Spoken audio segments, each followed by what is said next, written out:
तो कैसा लग रहा है शिवम सतना आके? बहुत बढ़िया लग रहा है और थोड़ा सा बेकार भी लग रहा है कि सतना पहले कम गड्ढे थे, अब ज्यादा गड्ढे हो गए सतना में।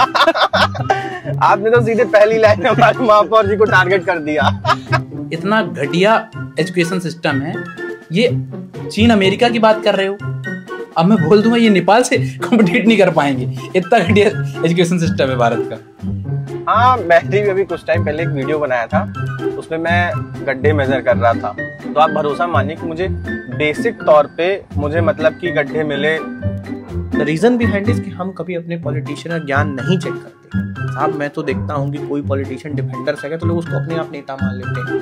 पता नहीं कुर्सी में बैठने के बाद मन शून्य हो जाता है, कान शुद्ध हो जाते हैं, या इंटीग्रिटी खत्म हो जाती है, पैसे के लिए इतनी लालच हो जाती है। दिक्कत ये नहीं ना, यदि इनकी मानसिकता है कि गरीबी खत्म करना है तो ठीक है। इनकी मानसिकता है गरीबों को ही खत्म करना है, खत्म। मतलब ये सच है, सरकार में भ्रष्टाचार नहीं है, सरकारें बनाई ही भ्रष्टाचार करने के लिए जाती है। और शायद पत्रकारिता इतनी निचले स्तर पे आ गई है कि भारत का इतिहास जब भी लिखा जाएगा तो 2014 के बाद की जो पत्रकारिता है उसका बहुत अच्छा फीडबैक नहीं होगा। स्टूडेंट बस मुद्दा नहीं है। हाँ, किसान आंदोलन करेंगे तुम कह दोगे ये तो खालिस्तानी है। पहले ये बताइए आपका सबसे फेवरेट पॉडकास्टर कौन, जिससे आप इंस्पायर होते हैं? कहते हैं ना कि भाजपा वॉशिंग मशीन नहीं धोबी घाट बन गई है। धोबी घाट। आओ पवित्र हो, निकल जाओ। खुद राजा बने हैं, जनता प्रजा भटक रही है, स्टूडेंट लाठी खा रहा है, एम्प्लॉयमेंट है नहीं, इंफ्रास्ट्रक्चर बेहाल है, रोज पाकिस्तान से लड़ना ही। मैं तो देखता हूँ साहब अतिशय भ्रष्टाचार नेताओं को, पीछे अब्दुल कलाम की फोटो लगाए रहते हैं, भगत सिंह की फोटो लगाए रहते हैं, वहीं सामने कुर्सी में बैठ के भ्रष्टाचार करेंगे। 2 अक्टूबर के दिन भाई साहब मैंने इतने सारे पोस्ट पढ़े, इतने सारे, मेरे को दुख हुआ बहुत ज्यादा कि गांधी को लेकर कितना कितना लिखा गया यार। कितनी मतलब घटिया, सोच नहीं सकते इतनी छोटी मानसिकता हो रही है और इनके खिलाफ कार्रवाई नहीं। आपको पता है अभी सरकारों ने क्या किया? केंद्र की सरकार ने, विधायकों ने अपने अपने वेतन बढ़ा लिए। किसी शिक्षक को अपनी वेतन बढ़ानी हो, उसको प्रदर्शन करना हो। साहब इतने लाठी मारे जाएंगे, इतने लाठी मारे जाएंगे, पहले 10-50 हजार अपने दवाई का खर्चा रख ले, फिर वो रोड में उतरे। से अभी मेरे को एक बार अभी कॉल आया, भाई तुझे कूट काट देंगे।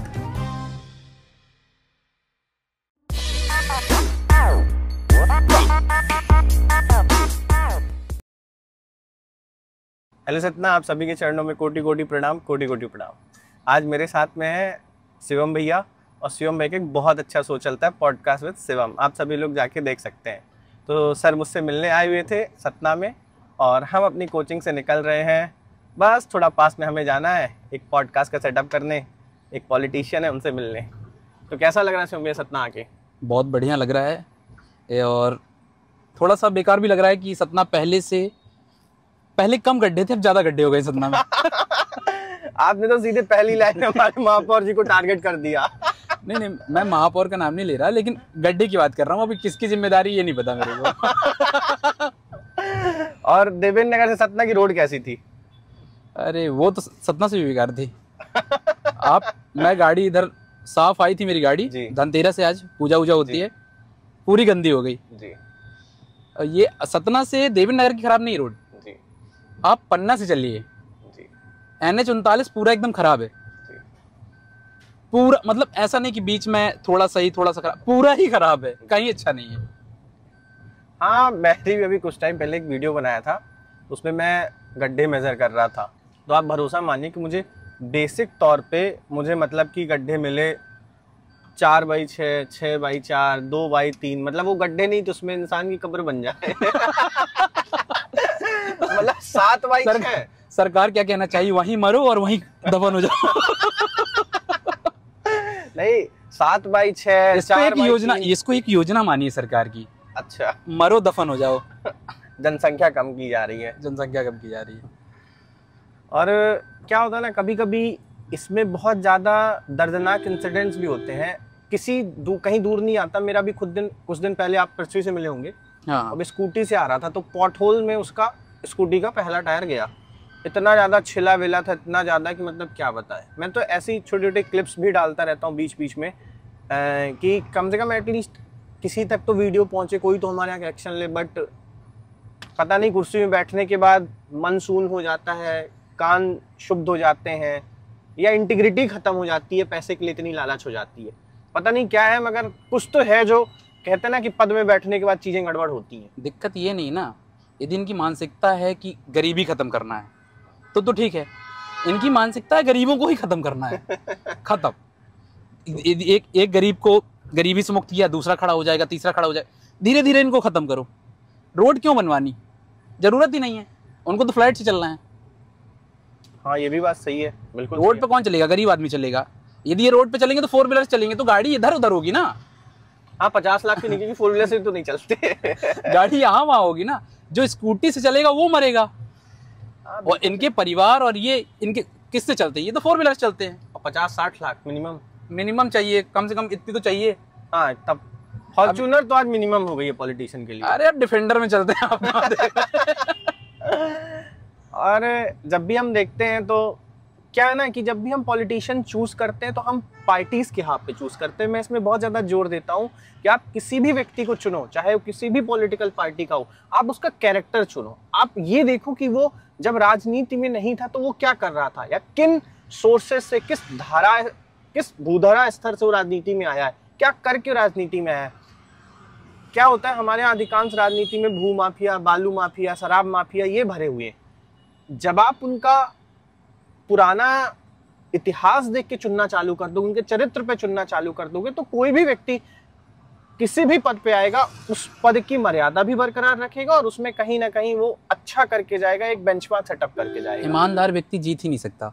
ये बताओ, जितने माफिया हैं ये जब तक नेताओं को फंडिंग नहीं करेंगे तो नेता जीतेगा कैसे, ये बताओ। अच्छे लोग कहाँ से आएंगे राजनीति में। कहीं ना कहीं मैं आपके इस बात से असहमति जाहिर करता हूँ, मैं थोड़ा सा सहमत नहीं हूँ। बाबा साहब ने डेमोक्रेसी बनाई, डेमोक्रेसी का सिस्टम पैसे वाली राजनीति से तो बिल्कुल इतर।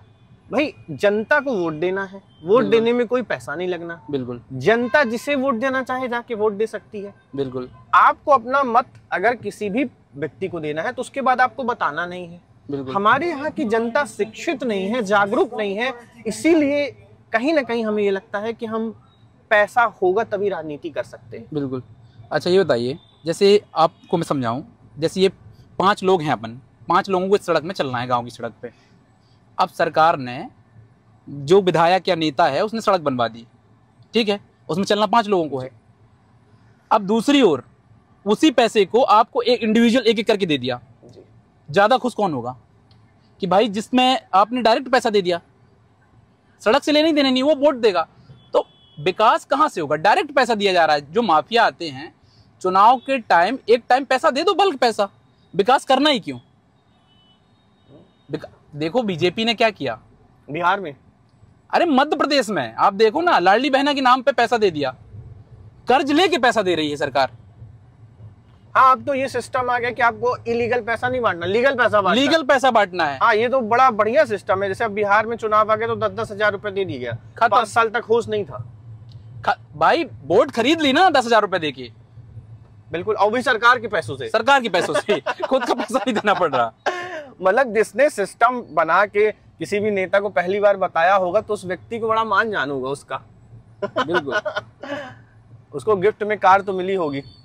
अरे यार, हर बार तो ऐसे कैंपेनिंग करने वालों को मिल जाती है। अच्छा, मतलब बहुत पैसा वैसा है अपने देश के नेताओं के पास।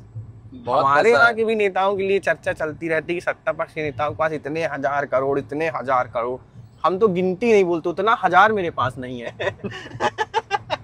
जितना 1000 करोड़ उनके पास है, उतना 1000 लिटरली मेरे पास नहीं है। मेरा ये मानना है संत भाई कि जनता को यदि चुनना है जी, देखो ऐसा नहीं है, अपोजिशन हो या सत्ता पक्ष हो, दोनों पार्टियों में अच्छे आदमी नहीं हो सकते जी, और दोनों पार्टियों में बुरे आदमी भी नहीं हो सकते। बिल्कुल बिल्कुल बिल्कुल। अब ये कह देना कि सतना के विधायक अच्छे हैं बुरे हैं, भाई उनकी इंडिविजुअल देखो ना, उनकी पार्टी को मत देखो कि वो किस पार्टी से आते हैं।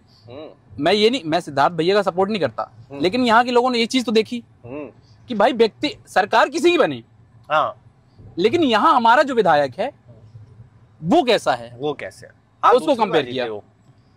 यहाँ से टर्न लेना पड़ेगा, लेफ्ट लेना। हाँ वो दूसरी बार जीत के आए। पहली बार जब वो जीते तो उन्होंने 3 बार के विधायक। ये जो मानसिकता है ना आदमी की जी। कि यार बीजेपी को तो जीतना ही है जी। तो क्यों ना अपना विधायक बना दें। जी। अरे गलत मानसिकता, तुमने गलत लोग को चुन लिया। जी भाई तुम कांग्रेस को चुनते उस जगह, मैं ये नहीं कह, उदाहरण के लिए बता रहा हूँ कि समय समय सत्ता परिवर्तन होना चाहिए और व्यक्ति परिवर्तन नहीं होना बिल्कुल चाहिए। मैं ये चीज बीजेपी के लिए कहता हूँ कि कांग्रेस की सरकार है हर जगह, मान लो, तो आप यदि आपको लगता है कि मेरा जो कैंडिडेट है बीजेपी का वो अच्छा है तो उसको चुन लो। भाई सामने वाले को डर तो रहेगा, अगली बार विकास तो करेगा, परिवर्तन तो करिए चीजों को। अभी अपने यहाँ बिहार में 6 नवंबर से चुनाव है और शायद 4 या 8 नवंबर से मेरे को लगता है न्यूयॉर्क में भी चुनाव। आप भारत में बिहार चुनाव और वहां के चुनाव का मुद्दा देखिए, वहां पे कोई रोड में रैलियां नहीं निकलती हैं, कोई मतलब कोई कैंपेनिंग नहीं ऑन रोड। आपको जो कैंडिडेट्स होंगे वो दोनों ओपन मीडिया पे आएंगे, नेशनल टेलीविजन में, दोनों डिबेट करेंगे और डिबेट जिसकी इंप्रेसिव होगी, जिसके मुद्दों की डिबेट इंप्रेसिव होगी, उसको जनता चुन लेगी। क्या हम इस तरह के चुनाव की परिकल्पना अपने देश में नहीं कर सकते? शायद नहीं कर सकते क्योंकि जनता जागरूक नहीं, जनता चाहती नहीं है। वो चाहती है कि यहाँ का नेता मेरे घर में शराब पहुंचाए, मेरे घर में मुर्गा पहुंचाए और मेरे आके पाँव छुए। ये जो अहम है, हमें आज आज़ादी के 75 साल से ज़्यादा हो गए, अधिक वर्षों से हमें खाए जा रहा है, क्योंकि हम और चाइना लगभग एक ही अंतराल काल में आज़ाद हुए। मगर आज चाइना का विजन देखिए, चाइना के वहाँ के जो नेता थे उन्होंने एक बहुत बढ़िया काम किया, वहाँ के जो पॉलिटिशियंस थे। भाई मैं एग्जैक्टली मुझे नेम तो नहीं पता उस लीडर का, मैं नेम कोट करता। एक लीडर वहाँ हुए थे माओचिन करके ऐसे कुछ, वो लीडर ने सबसे पहले एक चीज कही कि अपनी आइडेंटिटी आप घर के दहलीज तक छोड़ के आओ, बिल्कुल, और अपनी कैपेबिलिटी हमारे तक लेके आओ। बिल्कुल, आप किस लायक हो, आप क्या डिलीवर कर सकते हो, आपकी उपयोगिता कितनी है, मतलब एक स्किल, बाहर घर के स्किल आएगी, धर्म जाति कहाँ से हो क्या हो, वी डोंट मैटर। इधर के मैं ये कहता हूँ जितना नेता यहाँ की कैंपेनिंग में पैसा खर्च कर देते हैं, दोनों पार्टियां कैंपेनिंग में ना खर्च करके उतना विकास, उतना ही पैसा चाहिए विकास के लिए, क्षेत्र के विकास के लिए। बिल्कुल, मात्र 1 रुपया अपनी जेब का मत खर्च करो। जितना तुम कैंपेनिंग के लिए खर्च करते हो उतना अपने क्षेत्र के विकास के लिए खर्च कर दो जी। उतने में ही विकास हो जाएगा दोस्त जी। लेकिन क्या है, अब कैंपेनिंग करनी है, जीतना भी है, अब जब खर्च किया है तो कमाओगे कहाँ से? कमाओगे ना। भाई अपन ने उधार लेके, लोन लेके, कुछ करके अपन ने जनता को खूब पैसा बांटा, तो अब कवर कहाँ से करोगे? जनता ही से करोगे। आपने यहाँ पे बहुत अच्छी बात कोट की थी कि क्या होता है कैंपेनिंग में हम इन्वेस्टमेंट, नेता इन्वेस्टमेंट करते हैं तो फिर उनको प्रॉफिट लेना पड़ता है। तो मैं तो बिल्कुल इस बात को कहता हूँ कि जब चुनाव टाइम में आपके ऊपर जो भी पैसा खर्चा किया जाता है, आप ये समझो कि वो नेता का इन्वेस्टमेंट है। जब समय आएगा विकास करने का तो वो आप ही से वसूलेगा। इन्वेस्टमेंट अगर उसने कर रखा है तो प्रॉफिट तो लेकर जाएगा। It's a simple rule. और शायद पत्रकारिता इतनी निचले स्तर पे आ गई है कि भारत का इतिहास जब भी लिखा जाएगा तो 2014 के बाद की जो पत्रकारिता है उसका बहुत अच्छा फीडबैक नहीं होगा। स्ट्रीम मीडिया की बात छोड़ दो, स्ट्रीम मीडिया की बात इसलिए छोड़ दो क्योंकि वो गंदगी में बैठा हुआ है, वहां पे चर्चा करने की बात ही नहीं है। वो अपना ईमान धर्म सब बेच चुका है। लेकिन उम्मीद थी कि जो लोकल बॉडीज हैं, जो मिडिल क्लास की, मतलब middle class in the sense कि भाई जो लोग एकदम लोअर क्लास की मीडिया है वो तो 500 रुपए में बिक जाती है, इनका तो और ईमान नहीं है। और जो बीच बीच की है वो करती है जाति की पॉलिटिक्स, जाति की पत्रकारिता। यदि भाई ये कमाते हैं व्यूवर से पैसा, संत भाई अब जैसे मैं ब्राह्मण हूँ जी, अब मैं ब्राह्मणों के बारे में बहुत अच्छा बोलूं और ST SC को खूब गाली दूं, मेरे व्यूज देखिए आप, मिलियन जाएंगे, पसंद करेंगे, और जो नहीं पसंद करेंगे वो कमेंट में गाली देंगे। ओवरऑल तो मेरा कंटेंट वायरल हो रहा है। यही सेम अप्लाई होती है ST SC के लिए कि ST SC का कोई पत्रकार है वो ब्राह्मणों को गाली दे, बोले मनुवादी है, ये है वो है, वायरल हो गई चीजें। पत्रकारिता का देखो, और इसमें एक चीज और है, जैसे मैं ब्राह्मण हूं और मैंने किसी ST SC वाले का पक्ष ले लिया, मैंने किसी ST SC वाले का पक्ष ले लिया। अब मैं आपको बताता हूं, देवेंद्र नगर में आया जी, राहुल को जानते हो, राहुल पटेल को जी, राहुल पटेल की वीडियो किसी ने देखी होगी जी। अब उसने राहुल पटेल की वीडियो देखी थी, फिर उसने मेरे साथ देख लिया राहुल पटेल का पॉडकास्ट जी। तो मतलब मैं गाली एक्सप्लेन नहीं करूंगा, उसने गाली दिया कि वो पटेलवा वह जहां मिल जाइए उतना जूता मारो जाइए।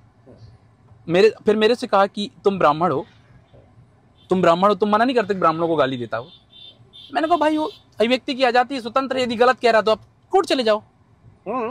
भाई ये तो डिफॉर्मेशन का केस तो आपके पास खुला हुआ है। हाँ, तो वो मेरी इस बात से ऑफेंड हो गया और बार बार इस चीज पे बल दे रहा था कि तुम ब्राह्मण, तुमको बुरा क्यों नहीं लगा। मैंने कहा भाई मेरे को बुरा नहीं लगा, क्योंकि उसने जो चीज बोली दमों वाला मैटर था वो, आपने देखा होगा। बिल्कुल बिल्कुल। भाई किसी को अपने चरणों का पानी कैसे पिला सकते हो? बिल्कुल, कैसे पिला सकते हो बताओ? गलत नहीं किया उसने, वो किसी जाति का होता, विरोध होता उसका। तो ऐसी मानसिकता लोगों के अंदर डेवलप हो गई है। वो वाला सर, वो सोचते हैं कि मेरी जाति क्या है तो मेरे पक्ष में बोले। क्यों बोलेगा? मैं सच के साथ खड़ा रहूंगा। सर वो वाला मैटर देख के मुझे खुद बहुत दुख हुआ, मैं खुद बहुत आहत हुआ। और सबसे ज्यादा दुख तब हुआ जब वो मंदिर में घटना हुई और मेरे आराध्य भगवान शिव को उसमें कुछ पैसे भी चढ़ाए गए थे और भागीदारी बना दिया। बहुत आहत हुआ सर, बहुत आहत हुआ। और सबसे गलत चीज उसमें क्या थी कि शायद अपने यहाँ ये चीजें कोर्ट की तरफ से बंद कर दी गई कि पंचायत में कोई भी ऐसे फैसले नहीं होंगे। ये बहुत आहत हुआ। ये तो कोर्ट के फैसलों का खुद उल्लंघन है। और आपने साहब ये भी देखा होगा, जो हाईकोर्ट जज साहब थे जिन्होंने एसपी को फटकार लगाई थी, उनका ट्रांसफर हो गया, इलाहाबाद चले गए। किया तो उन्हें बहुत बढ़िया किया, उन्होंने बहुत बढ़िया एग्जाम्पल सेटअप कर दिया। जनता उनके साथ खड़ी हुई है, जनता उनके साथ खड़ी हुई है। बिल्कुल बात सही कह रहे हैं भाई। अब ब्यूरोक्रेट्स क्या है ना, पॉलिटिशियंस के दबाव में रहते हैं। बिल्कुल। क्या करोगे? किसको बेगुनाह को किसको 5-5 साल 10-10 साल तक अंदर रखना है, ये पॉलिटिशियन तय कर रहा है इस देश का। किस आरोपी को छोड़ देना है, ये पॉलिटिशियन तय कर रहा है। ब्यूरोक्रेट्स है ही, मतलब एक कठपुतली की तरह काम कर रहा है इस देश में।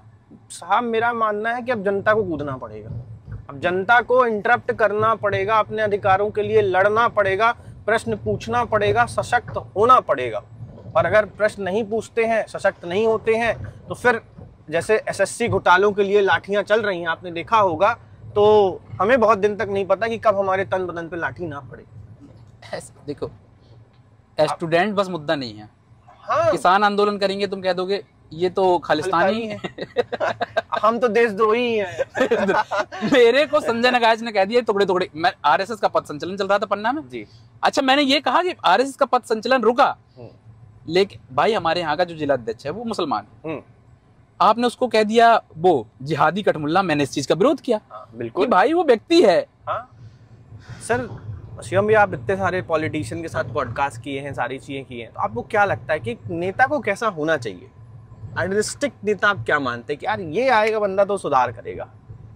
देखो, जितने भी नेता हैं, जितने भी हैं, जितनी भी पार्टियां हैं, आइडियोलॉजी क्या रहती है कि आएंगे सुधार करेंगे। लेकिन आइडियोलॉजी पे वर्क कौन कर रहा है? ना कांग्रेस कर रही है, ना भाजपा कर रही है। रोड का अब जैसे एक आध दो नेताओं के नाम लोगे तो मैं, जिनको मैं पसंद करता हूँ, मध्य प्रदेश की राजनीति में यदि थोड़ा बहुत काम किया है, करप्शन पे मैं नहीं जा रहा, जिनने काम किया है, कुछ तो लोग हैं ऐसे जिनने करप्शन भी किया, काम नहीं किया, तो मेरे को एक हिसाब से शिवराज सिंह चौहान अच्छे लगते हैं, बेहतर नेता लगते हैं। और यही बात की जाए कांग्रेस की तो दिग्विजय सिंह, अजय सिंह राहुल भैया को मैं मानता हूँ। और आप जैसे, मतलब अब इतना बड़ा नाम तो नहीं है, ये विधायक हैं हीरालाल अलावा। मैंने देखा उनके काम करने का तरीका, अपने समाज को। आज की डेट में यदि सबसे ज्यादा ठगा हुआ है तो शेड्यूल ट्राइब्स ठगा हुआ है, आप माने या ना माने। बिल्कुल सर, मैं इस चीज में पूर्णतः मानता हूँ सर। क्योंकि आप, जब मैं डिंडोरी गया जी, हमने एक चीज देखा, जैसे यहाँ के आदमियों को जैसे आवास योजना का लाभ मिला, ठीक है, तो यहाँ के जो पटवारी, सचिव जो दो पैसा देता है, जो लोग, जो अधिकारी होते हैं, वो 10,000 20,000 रुपए खाते हैं। डिंडोरी साइड मैंने ये पाया कि पूरा पैसा खा जाते, 10-20 हजार रुपए देते हैं। तो आप इस चीज को समझिए कि इस देश में शेड्यूल ट्राइब्स के साथ कितना बड़ा अन्याय हो रहा है। बिल्कुल 22% आबादी है मध्य प्रदेश में, सबसे ज्यादा आबादी है शेड्यूल ट्राइब्स की भारत में, मध्य प्रदेश में सबसे ज्यादा है। उसके बाद इनकी ये हालत है। अच्छा, 47 सीटें रिजर्व हैं भाई साहब शेड्यूल ट्राइब्स के लिए। लेकिन उसके बावजूद सुधार क्यों नहीं हो रहा, ये सोचने की बात है। नहीं, मैं एक अच्छा विषय बताता हूँ। जो भी शेड्यूल्ड SC ST से कोई भी नेता उस कोटे से चुन के जाता है तो वो अपने उन लोगों का दोबारा ध्यान नहीं रखता। मतलब उसको लगता है कि मैं एक बार इससे निकल गया, अब मैं सत्ता में आ गया मलाई खाने के लिए। मतलब वो अपना स्टेटस बढ़ाने में लग जाता है, बजाय अपने जनता या जनसमूह जिसने उसे चुनकर भेजा है, या अधिकांश लोगों की समस्याएं। देखिए SC की बात मैं इसलिए नहीं कर रहा क्योंकि SC कुछ हद तक ST की तुलना में संपन्न है। SC कुछ हद तक ST की तुलना में संपन्न है। ST की हालत बहुत दयनीय है इस प्रदेश में। नहीं, मैं वही बता रहा हूँ, कोई भी अगर पॉलिटिशियन किसी भी पार्टी को, चाहे वो SC से चुन के जाए, चाहे ST, चाहे OBC से, जब वो पॉलिटिकली स्टेबल हो जाता है तो वो अपना स्टेटस बढ़ाने में लग जाता है, बजाय अपने समाज का। अरे सर, राजनीति यूज ही किसी, इनका यूज इसीलिए हो रहा है सर, यूज ही हो रहा है।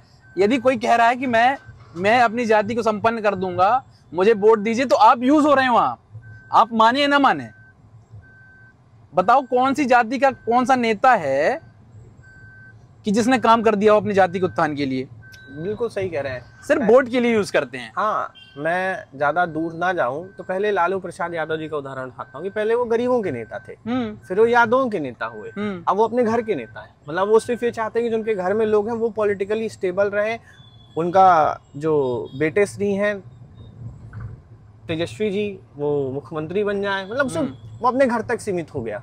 तो ये चीज़ तो है कि परिवार नेता पहले से, हाँ, बीइंग पॉलिटिकली जब आप स्टेबल नहीं होते हो तो पहले आप जनता के विषय में सोचते हो, खूब जनता की बातें करते हो, मगर जब आप स्टेबल हो जाते हो तो फिर सिर्फ आप अपना अपना अपना अपना अपना अपना ग्राफ ऊपर करने में रहते हो। कि भारत में राजनीति वो व्यापार है जिसका इस्तेमाल धन कमाने के लिए किया जाता है। बहुत कम टाइम में बहुत ज्यादा पैसा कमा सकते हैं आप।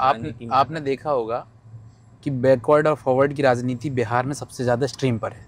बिल्कुल ठीक है, लेकिन आप देखोगे कि ये जो जहर है ना, धीरे धीरे हर स्टेट में घुलता जा रहा है। क्यों भाई, सिक्योरिटी आ गई ना। मैंने अपने समाज के लिए बात की। अच्छा, जैसे मेरी गुदौर विधानसभा है जी, SC के लिए रिजर्व है जी, वहां के विधायक राजेश वर्मा जी, वो अपने समाज के लिए बात क्यों नहीं करते? वो SC के लिए बात क्यों नहीं करते? इसलिए नहीं करते क्योंकि वहां SC वोटर ही नहीं है। क्यों करेंगे वहां के लिए? आप इस चीज को समझना पड़ेगा, कॉन्सेप्ट को समझना पड़ेगा सर, कि कौन लोग किस लिए आप इस्तेमाल हो रहे हो। आप जितने समाज के लोग हो, आप इस्तेमाल हो रहे हो किसी एक को बनाने के लिए। आपको उम्मीद होगी कि ये बनने के बाद हमें बना देगा, लेकिन वो उम्मीद में खरा नहीं उतरता ना सर। तो आप देखिए, आपको जाति समाज से उठ के देखना पड़ेगा, तब हो सकता है कि विकास हो। नहीं, बिल्कुल आप वही है सर, ले दे के बस हिसाब किताब यहीं पे बरोबर हो जाता है अपना कि भैया आप एक कैरेक्टर चुनो, एक अच्छे इंसान को चुनो, और जब आप उससे चुनो तो आप उसका राजनीति में आने से पहले वो क्या कर रहा था वो जरूर देखो। कहीं वो बालू माफिया तो नहीं था, कहीं वो भू माफिया तो नहीं था, शराब ठेकेदार तो नहीं था, तो आप अपने आप एक अच्छा व्यक्ति चुन लोगे। पता नहीं, इस देश की बड़ी विडंबना है, लोगों की बड़ी विडंबना है कि वो एक अच्छे पत्रकार को नहीं चुनते एज अ लीडर, एक अच्छे टीचर को एज अ लीडर नहीं चुनते, एक अच्छे एडवोकेट को एज अ लीडर नहीं चुनते। हम बीइंग जैसे US है ना, अमेरिका, तो अमेरिका को ऐसा कहा जाता है कि उनके थिंकर्स चलाते हैं, एडवोकेट्स और थिंकर्स चलाते हैं। चाइना को इंजीनियर्स चलाते हैं। अगर आप इंडिया को बात करें तो इंडिया को पॉलिटिशियंस चलाते हैं, और हमने पॉलिटिशियन ही करप्ट चुन रखे हैं। बिल्कुल, क्योंकि इंडिया में डेमोक्रेसी और मल्टी पार्टी सिस्टम है कि कोई भी चुनाव में अपनी भागीदारी सुनिश्चित कर सकता है कि भैया मैं भी चुनाव लड़ रहा हूँ। अनेक पार्टियां पार्टिसिपेट कर सकती हैं, जितनी चाहे उतने। तो रीजन क्या होता है, मल्टी पार्टी सिस्टम में एकदम ट्रू फॉर्म ऑफ डेमोक्रेसी होता है। अगर जनता जिसे चाहे उसे राजा बना दे। और हम पता नहीं सवाल पूछना क्यों भूल गए हैं। हम क्यों नेताओं से कठिन सवाल नहीं पूछना चाहते, हम क्यों उनके चाटुकार बनना चाहते हैं। सम्मान होना चाहिए व्यक्तिगत, जैसे साहब आप भी उम्र में 24-25 साल के, मैं भी 24-25 साल का हूँ। हम लोग पॉडकास्ट कंडक्ट करते हैं, मोस्टली पॉलिटिकल पॉडकास्ट होते हैं, हम भी बहुत सारे नेताओं से मिलते हैं, आप भी मिलते हैं। सम्मान होना चाहिए उनके उम्र का, उनके पद का, मगर चाटुकारिता नहीं होनी चाहिए। तो भारत की पत्रकारिता में चाटुकारिता की यदि नहीं कर रहे हो ना, तो आपकी जगह नहीं भाई साहब। यदि आप चाटुकार नहीं बन रहे हो ना, तो आपकी जगह नहीं, आप खत्म कर दिए जाओगे, दबा दिए जाओगे। आगे तो डराया जाएगा, फिर खरीदा जाएगा। इसके बावजूद यदि नहीं माने दोनों चीज़ों में, तो फिर मार दिया जाएगा। और कोई ऑप्शन नहीं है पत्रकारों के पास। हम पता नहीं अपने हीरोइक मॉडल्स में जिन्हें हम वर्शिप करते हैं हीरो की तरह, हम सलमान सर, शाहरुख सर तक क्यों सीमित हो गए? हम मुकेश चंद्राकर को, उदय सिंह जी को क्यों अपना आइडियल नहीं मानते? मैं सर आपको बहुत जिम्मेदारी से बता रहा हूँ कि मैंने उनकी एक तस्वीर लगा रखी है अपने यहाँ पे स्टूडियो में उदय सिंह जी की और मुकेश चंद्राकर जी की, और मैंने ये प्रण कर रखा है कि जीवन में सेक्रीफाइस इंटीग्रिटी का तो नहीं करूँगा, अपनी नैतिकता का, अपने स्वाभिमान का सेक्रीफाइस तो नहीं करूँगा, किसी नेता की चाटुकारिता तो नहीं करूँगा। हाँ, जो सही है, अब सर क्या होता है ना, विपक्ष में जो नेता, उसकी क्या बुराई आप करोगे भाई? उससे आप यही उम्मीद लगा सकते हो ना कि यार विपक्ष में हो तो स्ट्रांग वॉइस उठाओ, जनता के मुद्दे उठाओ, जनता की बात करो। अब वो विपक्ष में है तो उसके पास है भी क्या भाई? विपक्ष के विधायक के पास विधायक नहीं है, थोड़े बहुत और फंड्स के पास क्या होता है?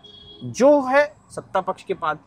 भाई दिक्कत ये है ना, यदि आप बुराई कर दो बीजेपी की, बुराई की सच्चाई बता दो तो देशद्रोही हो आ जाए। बीजेपी कमियों को जाकर कर दो, कह देंगे ये चमचा है, चाटुकार है।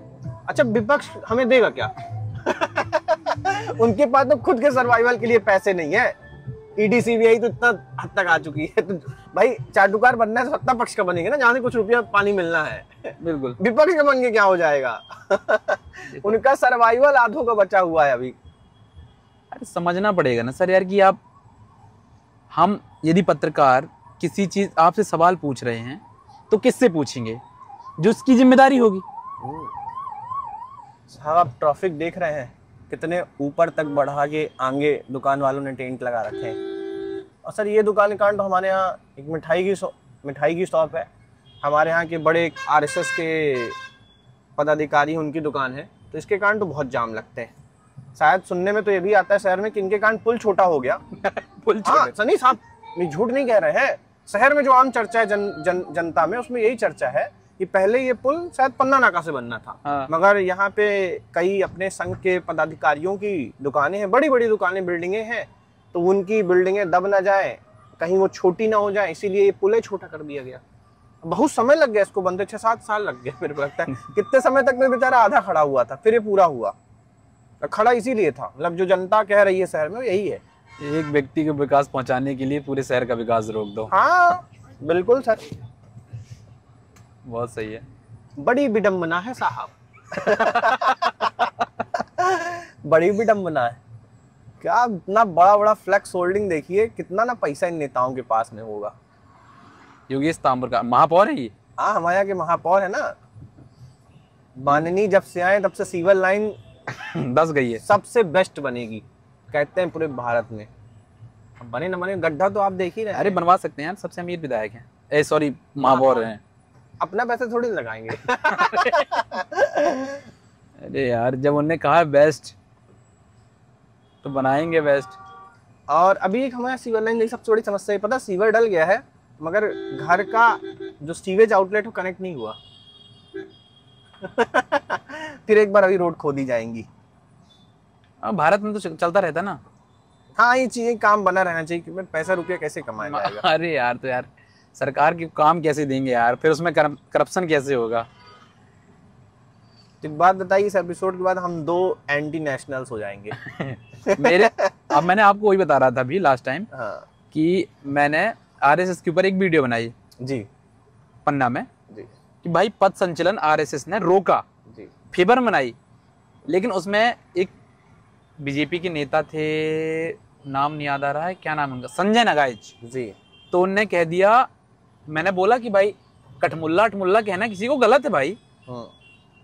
हर एक धर्म का सम्मान होना चाहिए। अब हमारे जो कांग्रेस के जिला अध्यक्ष हैं वो मुसलमान हैं, तो आप उनको कठमुल्ला थोड़ी कहेंगे, जिहादी थोड़ी कहेंगे। अब ये कठमुल्ला जिहादी बोल रहे थे, तो जब कठमुल्ला जिहादी बोल रहे थे तो मैंने इनको अपोज कर दिया, एक्सपोज कर दिया, तो इनने मुझे कह दिया टुकड़े टुकड़े गैंग का आदमी है, खत्म। टुकड़े टुकड़े गैंग का। मैंने कहा ये इतना बड़ा सम्मान कैसे दे दिया आपने यार मेरे को, टुकड़े टुकड़े गैंग। भाई तुमने टुकड़े टुकड़े गैंग का सरगना बनाया कन्हैया कुमार को, और उसको मुझे आदमी बना दिया यार। कुछ मतलब सिंपल लॉजिक है कि कोई अगर पक्ष में बात नहीं कर रहा है, चाटुकारिता नहीं कर रहा, तो देशद्रोही है। देशद्रोही घोषित ही करना है। हाँ, अब इनको घोषित नहीं कर रहे हैं, हेमंत विश्व शर्मा को जो करप्शन करके आए हैं। अरे उसको तो सीएम बनाएंगे। अच्छा। मतलब पवार साहब, मतलब कहते हैं ना कि भाजपा वॉशिंग मशीन नहीं, धोबी घाट बन गई है। धोबी घाट। आओ पवित्र हो, निकल जाओ। ये बताओ, मैं बताता हूँ, यदि कांग्रेस में है कोई व्यक्ति करप्शन का उठेगा, किसने करप्शन किया, उसने भाजपा ज्वाइन कर ली, रात के सारे करप्शन खत्म। हाँ, क्योंकि वो नहा चुका है ना, वो नहा चुका है। घाट में वॉशिंग पाउडर से धो दिया जाता है, ईमानदार वॉशिंग पाउडर। संजय शुक्ला का पता नहीं चला, इंदौर के संजय शुक्ला हैं जी, कांग्रेस में थे, कैलाश विजयवर्गीय के अगेंस्ट खड़े हुए वो जी, विधायकी में जी। उनके ऊपर 130 करोड़ समथिंग अमाउंट याद नहीं है जी, करप्शन का उठा कि भाई इनने घोटाला किया है। जैसे उठा कि सरकार को टैक्स नहीं दिया, जो भी हुआ वो, उन्हें दूसरे दिन भाजपा ज्वाइन कर ली, खत्म वो मुद्दा ही खत्म। कभी कभी सिंपल हंसी आती है, क्या बढ़िया सिंपल स्ट्रेटजीज बना के राज करने की। करप्शन करो किसी भी पार्टी में, धर्म के नाम पे भिड़ाओ, राज करो बस। बात मतलब साहब, जिस देश में एक वक्त था जब एक प्रधानमंत्री सिख हुआ करते थे मनमोहन सिंह जी, एक राष्ट्रपति अब्दुल कलाम हुआ करते थे, मुस्लिम कम्युनिटी से आते थे, तब हिंदू खतरे में नहीं था। मगर साहब आज सब हिंदू हैं ऊपर से नीचे तक, मगर तब हिंदू खतरे में आ चुका है। एक चीज याद रखना संत भाई, इस देश में एक दिन जाति का इतना खतरनाक एक्सपोर्ट होगा, ये पूरी जितनी सत्ता की चाबियां हैं इनकी बिखर जाएंगी, कुछ नहीं कर पाएंगे। ये जितना धीरे धीरे इनको लगता है कि चलता रहेगा, आदमी के दिमाग में जो स्लो पॉइजन जा रहा है, स्लो पॉइजन, वो इतना जा रहा है। लेकिन अब कितने भी वो हो, पढ़े लिखे हो, मैं कितना भी पढ़ा लिखा हूँ, लेकिन अपन सराउंडिंग में चारों तरफ जब यही बातें चलेंगी तो आपके अपने दिमाग में एक वक्त ये याद आ जाएगा कि यार गलत तो हो रहा होगा, नहीं तो ये 500 आदमी क्यों कह रहा है कि मेरी जाति के साथ गलत हो रहा है। और जब पढ़े लिखे लोगों के दिमाग में ये चीजें आएंगी तो विस्फोट होगा सर। बिल्कुल। और सर दुख भी बहुत होता है कि हम आज कितना विभाजित हो चुके हैं, कितना बट चुके हैं, और क्या बढ़िया लगभग 545 एमपी हैं अपने यहाँ। उनमें से कुछ बहुत अच्छे होंगे, कुछ एकता की बात करते होंगे, तो मान लीजिए चलिए 50-100 ऐसे निकाल दिए, तो 300-400 लोगों ने जिन्होंने विभाजन की नीतियां अपनाई हैं, विभाजित करके राज करना है, क्या बढ़िया नीतियां अपनाई हैं। मतलब 150 करोड़ लोगों को अलग अलग टुकड़ों में बांट रखा है साहब। खुद राजा बने हैं, जनता प्रजा भटक रही है, स्टूडेंट लाठी खा रहा है, एम्प्लॉयमेंट है नहीं, इंफ्रास्ट्रक्चर बेहाल है, रोज पाकिस्तान से लड़ना ही, मुंह जवानी लड़ाई हुआ था भी, एक देना चाहिए था, नहीं वहां सिलेंडर कर दिए ना। अब बोल दो तो कह दो कि दोषद्रोही, बताओ देश की बुराई कर रहा है। हाँ, नहीं वो ट्रम्प जी फोन लगाए थे। मैं बता रहा हूँ, इस वीडियो के बाद 2 एंटी नेशनल और इस देश को मिल जाएंगे, एक भैया एक हम है। लोग ये नहीं देखेंगे कि यार इतने कम एज के लड़के कम से कम पॉलिटिकल अंडरस्टैंडिंग रख रहे हैं, वो काम कर रहे हैं जो शायद आज नेशनल मीडिया को करना चाहिए था, सत्ता की बुराइयां, या उनकी बुराइयां तो नहीं, मतलब उनकी असलियत बताना।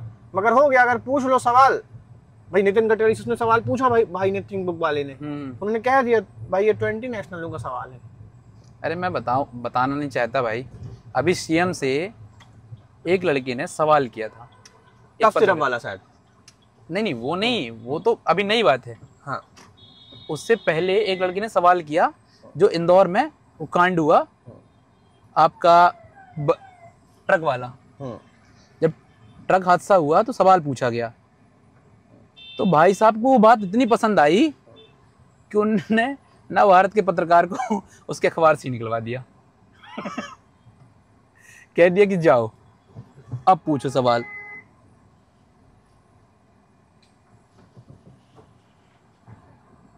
बड़ी पीड़ा होती है जब ये सब चीजें देखो कि हम कबीरदास हुआ करते तो कहा करते थे, ये निंदक नियरे राखिए आंगन कुटी छबाए, बिन पानी बिन साबुन बिन निर्मल करे सुहाए। तो एक वो महापुरुष थे हमारे टाइम पे जो ये कहा, मतलब पुराने टाइम पे, कि भाई निंदक को पास रखना है, और एक अब के महापुरुष हैं जो बुराई कर दो तो बस देशद्रोही, anti national, Khalistani, radicalist, leftist, पता नहीं क्या क्या टर्म है, कुछ तो पता ही नहीं चलता। अच्छा ये भी आरोप लग रहे हैं। ये भी हम हो चुके हैं। जबकि साहब आप भरोसा मानिए, सेवा करने के लिए मैं आपको अपनी सच्चाई बताता हूँ, बाईजीसी में यथार्थ में जिन बच्चों के पिताजी नहीं है, मैं कोई एहसान नहीं कर रहा हूँ किसी के ऊपर, नहीं वो देखा मैंने, कर्तव्य निभा रहा हूँ कि मैं उनके लिए संपूर्ण रूप से एजुकेशन फ्री है, 1 साल 2 साल 3 साल जितने भी साल यथार्थ में पढ़ते हैं। हम कोशिश ये करते हैं कि जब वो YGC से निकलें तो हम इतना तो उनके अंदर स्किल थोड़ा डेवलप भी कर दें कि दाल रोटी की व्यवस्था प्रभु उनकी बनाए रहे। जो आर्थिक रूप से कमजोर है संत भाई, ये भी बहुत शर्म की बात है।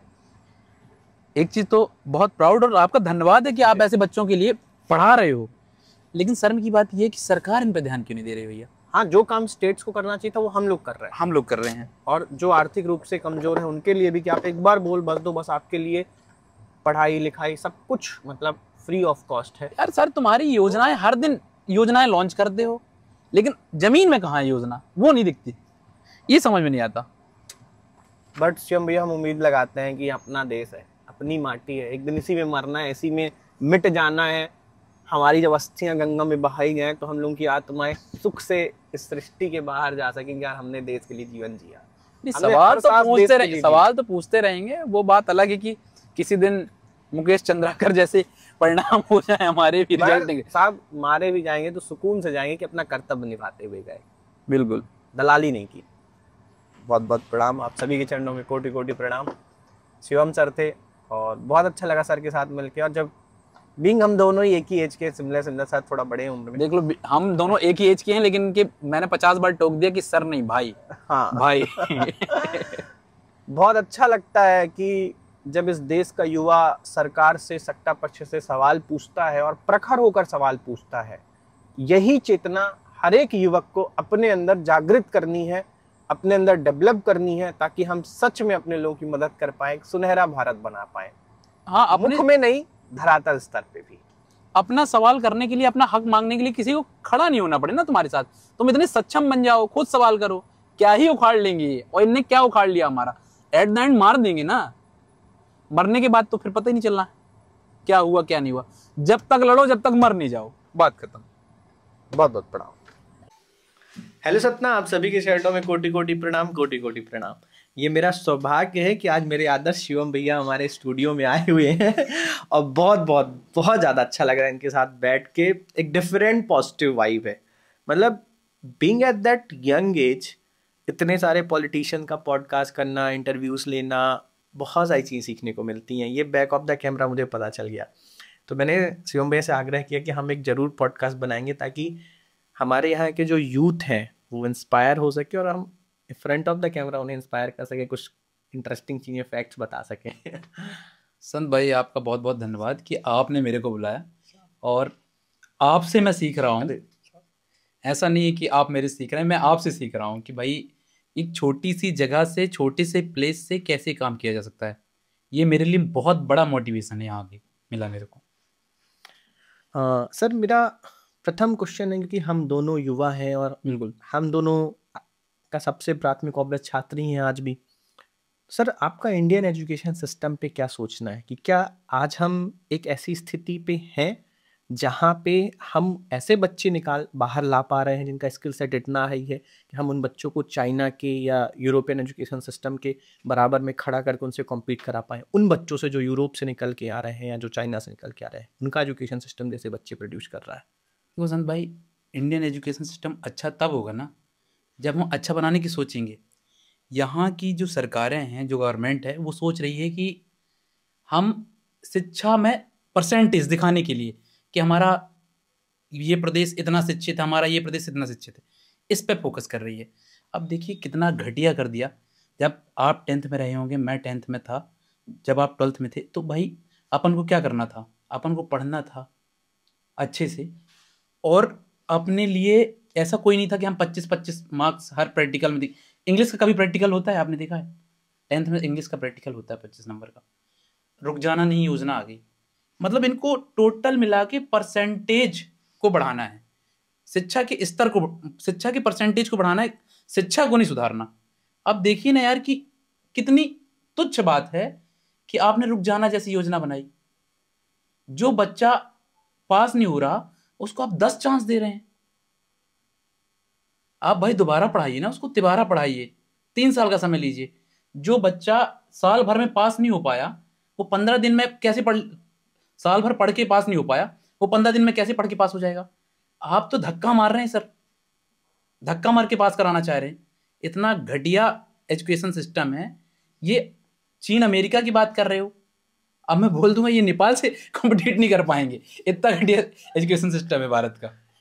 हाँ सर, मैं बिल्कुल आपकी बात से सहमत हूँ। मैं पास 10 या 10-12 साल मेरे को ही पढ़ाता हो गए। मैं इतना कह सकता हूँ कि हमारे बच्चों का स्किल सेट बहुत पुअर है, कम्युनिकेशन बहुत पुअर है। और लिटरली आज एक्चुअली उसमें बच्चों की गलती नहीं है, गलती हम शिक्षकों की है, गलती हम पॉलिसी फ्रेमर्स की है। भाई वो तो बच्चा बोध है, वो क्या जाने बिल्कुल। उसे क्या दिया जा रहा है।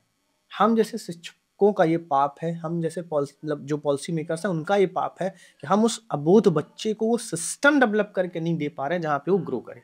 जब हम उसे पर्टिकुलर सिस्टम ही नहीं देंगे तो वो ग्रो कैसे करेगा। सर नॉलेज से ज़्यादा जब परसेंटेज को महत्व दिया जाएगा ना तो यही होगा। सरकार बस की गलती नहीं है, पेरेंट्स की गलती है, सोसाइटी की गलती है। जो बच्चा जिसके पास बहुत अच्छा नॉलेज है लेकिन उसके 45% है, और एक बच्चा जिसको बिल्कुल नॉलेज नहीं है, उतना कुंजी उंजी से पास कर लिया ये, उसके 72% है। पिता अप्रिशिएट किसको करेगा, सोसाइटी अप्रिशिएट किसको करेगी, 72% वाले पीछे हो गया ये। तो जब फोकस ही हमारा परसेंटेज पे है तो सर सिस्टम कैसे सुधरेगा? सिस्टम तो वैसे ही रहेगा, फिर ये आगे जाके ये बनेंगे, क्या बनेंगे, मजदूर बनेंगे, यही होगा सर। हाँ सर, मैं बिल्कुल इसमें मानता हूँ कि marks are marks, marks are not knowledge, degree is just a degree, degree is not knowledge, knowledge is knowledge. Most powerful weapon जो कि इंसान के अंदर हो सकता है वो है नॉलेज। वो कलम सबसे बड़ा हथियार है आपका, बस आप उसे अपना लो, ज्ञान अर्जन कर लो बस। आप आपने 3 इडियट भी देखी होगी। बिल्कुल। वो कैरेक्टर था उसमें आमिर खान जी का, वो बिल्कुल वो फुनसुक वांगचुक साहब, बहुत ज्यादा नॉलेज इकट्ठा कर लोगे तो फिर आप सोनम वांगचुक बनोगे, सरकार के खिलाफ आवाज उठाओगे, फिर वही सेम स्टोरी एंटी नेशनल और जेल के अंदर। ये बहुत दुखद है कि आज हमारे देश का इतना बड़ा साइंसकार सलाखों के अंदर है और हम कुछ कर नहीं पा रहे हैं। अच्छा, मैंने किसी का सुना था कि भाई जब भारत में अटैक हुआ, अभी पुलवामा अटैक हुआ था, उससे अभी एक और अटैक हुआ, इनका तुम सबूत आज तक नहीं ले पाए कि मतलब इतना बड़ा आरडीएक्स आया कहाँ से। तुमने 6 घंटे के अंदर इनकी, क्या नाम उनका, सोनम वांगचुक जी। हाँ, सोनम वांगचुक जी का सबूत लिया है कि 6 घंटे के अंदर कि इनके पाकिस्तान से संबंध है।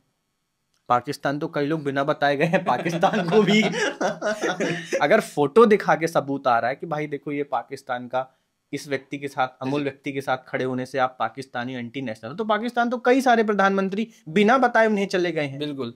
तो अब इन्हें क्या कहना चाहिए? कई सारे, क्या नरेंद्र दामोदर दास मोदी भी तो गए हैं और अगर एक अच्छी बात कही जाए, ऑपरेशन सिंदूर के बीच में जब एशिया कप हुआ, मैंने भी उसमें एक वीडियो बनाया था कि साहब आप ही के मतलब पॉलिसी फ्रेमर्स कह रहे हैं, आप ही के MP MLA कह रहे हैं कि भाई हमने जल की बात की थी, हम सिंधु का जल रोकना चाहते थे, हमने मैच की बात नहीं की थी। बिल्कुल। मैंने एक वीडियो डाला, आप देखेंगे, उसमें उन लोग हंस रहे हैं। तो सर मतलब ये आपका दोगलापन दिखाता है ना कि आप दिखा कुछ और रहे हो, कर कुछ और रहे हो। कंट्रोल आपके हाथ में। ICC का प्रेसिडेंट कौन है? साहब के बेटे हैं, अमित शाह का बेटा है ना। हाँ, साहब तो कहते हैं उनको, अमित शाह का बेटा ही है ना। ये लोग मैच नहीं रुकवा सकते थे सर। जनता को मूर्ख बनाया कैसे जाए, ये इनसे सीखिए। बहुत अच्छे हैं, इस चीज में निपुण हो चुके हैं ये भाई। जनता के अंदर नैरेटिव सेट कर रहे कि हाथ नहीं मिलाया। अरे जिनके साथ खेल लिया तुमने, हाथ नहीं मिलाया तो क्या दिखा रहे? अब पैसा तो आ ही गया ना, पैसा तो आ ही गया money matters at the end of the day. अब हाथ मिलाया नहीं मिलाया कौन जानता है, कैमरा बंद हो गया इसके बाद तो सब अपना ही। ऑन फील्ड तो नहीं मिलाया, ऑफ फील्ड मिला लिया भैया ऑफ फील्ड गले मिल लिए भाई उनसे भी माफी मांगी, बड़े भाई अब समझो चीजें दूसरी चल रही है, दूसरी चीज चल रही है, मैनेज कर लो।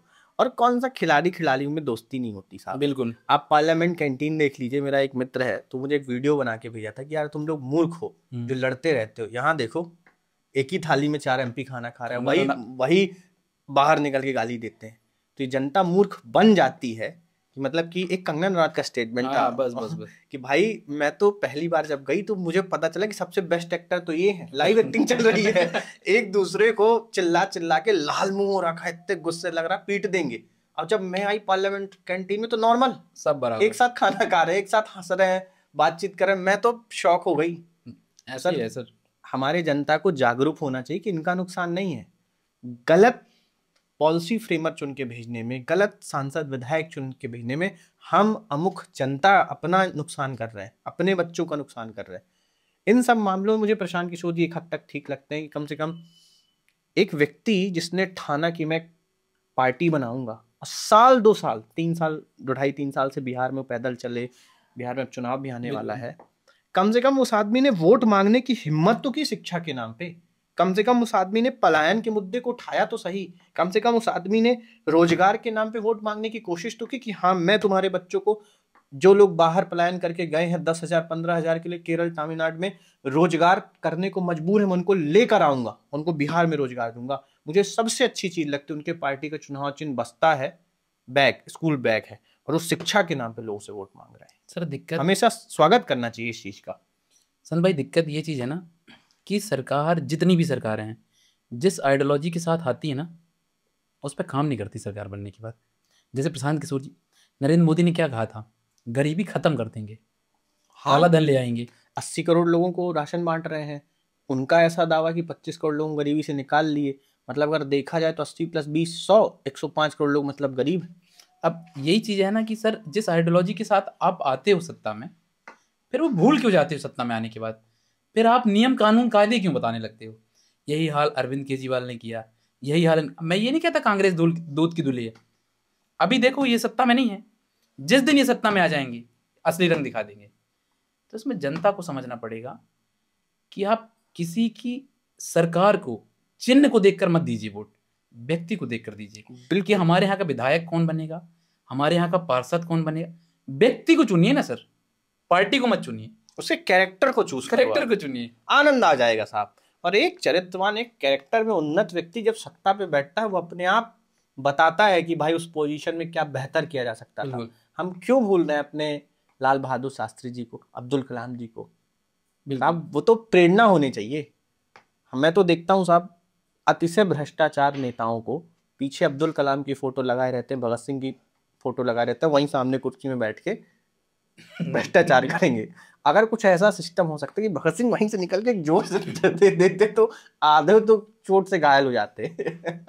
अब मैं बता रहा हूँ कि मैंने मीम देखा था हालांकि, कि भाजपा के जो प्रमुख नेता हैं वो गांधी का सम्मान करते हैं, और गांधी, जो ये छोटे नेता हैं भाजपा के, वो गांधी को गाली देते हैं।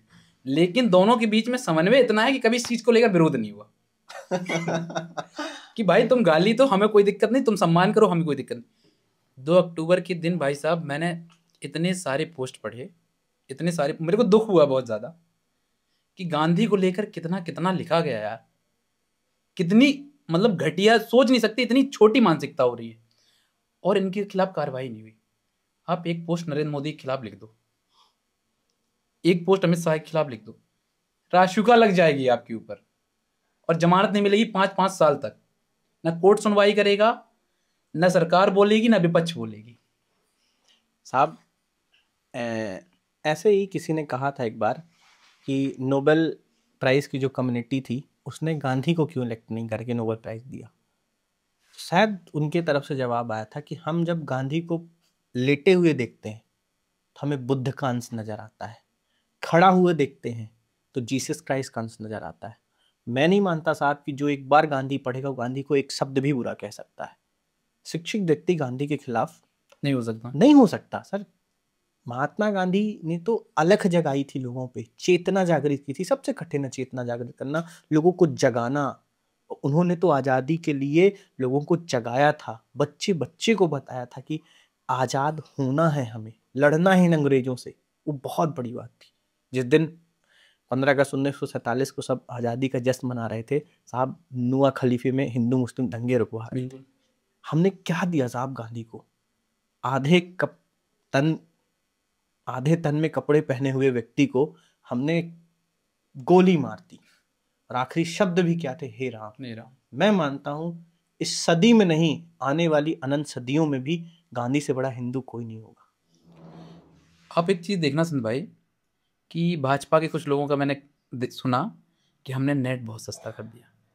आपकी स्ट्रेटेजी का ये पार्ट था नेट सस्ता करना। आपने नेट सस्ता किया, आपकी व्हाट्सअप यूनिवर्सिटी चलती रही, उसमें आप जो भेजें डायरेक्ट कंज्यूम कर लेगा आदमी, आपको एक एक को समझाना नहीं पड़ेगा ना। आप ओपन करिए, दिख गया मोदी जी का, इनके मीम पेज एक्टिव हैं इन। अब देखिए आधे से ज्यादा युवा इस देश का, आधे से ज्यादा इनके पास खाने को पैसा नहीं लेकिन एंड्रॉयड फोन है, उसमें वो रील बना रहे हैं। एजुकेशन कहाँ से आएगी? एजुकेशन खत्म हो गया। चलाओ रील्स बनाओ, वीडियो बनाओ, ऐसा नहीं कि नॉलेज वाली वीडियो बनाओ। अब कहना नहीं चाहिए, इतनी घटिया जो समाज को गर्त में डाल रही हैं ऐसी वीडियो, और ऐसी वीडियो को प्रमोट कर रहा है इंस्टाग्राम, यूट्यूब। देखो बढ़िया मनोरंजन हो रहा है, तो ये इनका एजेंडे का पार्ट है। भूल जाओगे ना भाई सवाल करना। शिक्षा पे सवाल, शिक्षा पे जो सवाल तब करोगे ना जब आपको शिक्षा की जरूरत महसूस होगी। आप तो डांस करने में बिजी हैं, आपको कमी महसूस हो रही नेट की, और भर भर के दे रहे हैं रात के 12 बजे। चलाओ, यही हो रहा है और यही होना चाहिए। क्योंकि भाई तुम आवाज तो अपने हक के लिए बोल नहीं रहे हो, तो भी बढ़िया आपको 1.5 GB 2.5 GB दे रहे हैं, बढ़िया रात के 12 बजे करो। साहब जो अपने यहाँ के वार्ड पार्षद से नहीं लड़ सकता, पंच सरपंच से नहीं लड़ सकता, वो गांधी को गाली दे रहे हैं। हाँ। बना बना के ये बड़ा दुखद है, ये बड़ा दुखद है।